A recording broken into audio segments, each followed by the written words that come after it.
Thank you, Mr. Speaker. I rise to raise a question. What was the secret side deal on Ukraine?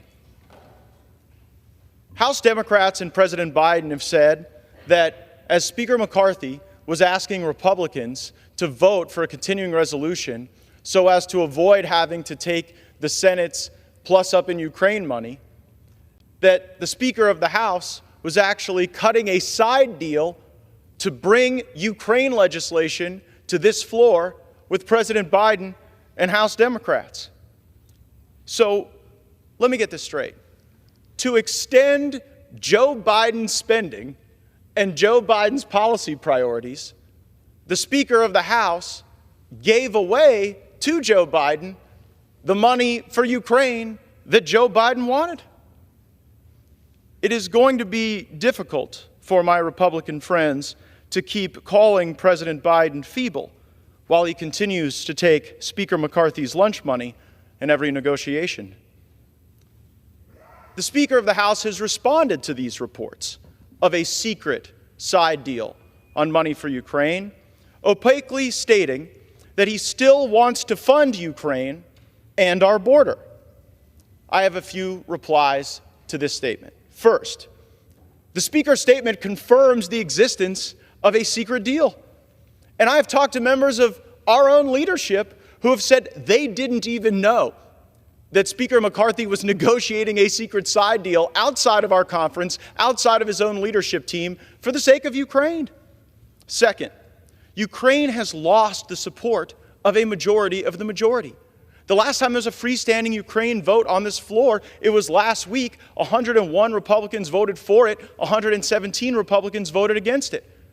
According to the Hastert rule, which Speaker McCarthy agreed to in January, you cannot use Democrats to roll a majority of the majority, certainly on something as consequential as Ukraine. So for all the crocodile tears about what may happen later this week about a motion to vacate, working with the Democrats is a yellow brick road that has been paved by Speaker McCarthy, whether it was the debt limit deal, the CR, or now the secret deal on Ukraine. Third, this is swampy log rolling. The American people deserve single subject bills. I get that a lot of folks might disagree with my perspectives on the border or on Ukraine, but can we at least agree that no matter how you feel about Ukraine or the southern border, they each deserve the dignity of their own consideration and should not be rolled together where they might pass where each individually wouldn't? This is what we're trying to get away from. This is the spirit of the January agreement we made with the Speaker. No more lashing these disparate issues together so that the American people's interests are subjugated here on the floor of the House. You know how we should stand up for our border? Demand that the United States Senate take up our single subject appropriation bill that funded the border. It created Republican unity. We voted for it. It has the policy demands that the continuing resolution that Speaker McCarthy advocated for on this floor did not. Our DHS funding bill requires E-Verify.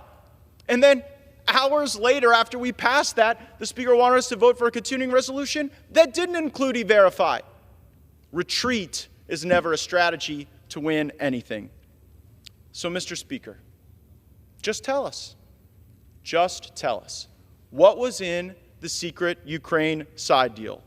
What commitments were made to President Biden to continue the spending of President Biden in exchange for doing things for President Biden? It is becoming increasingly clear who the Speaker of the House already works for, and it's not the Republican conference.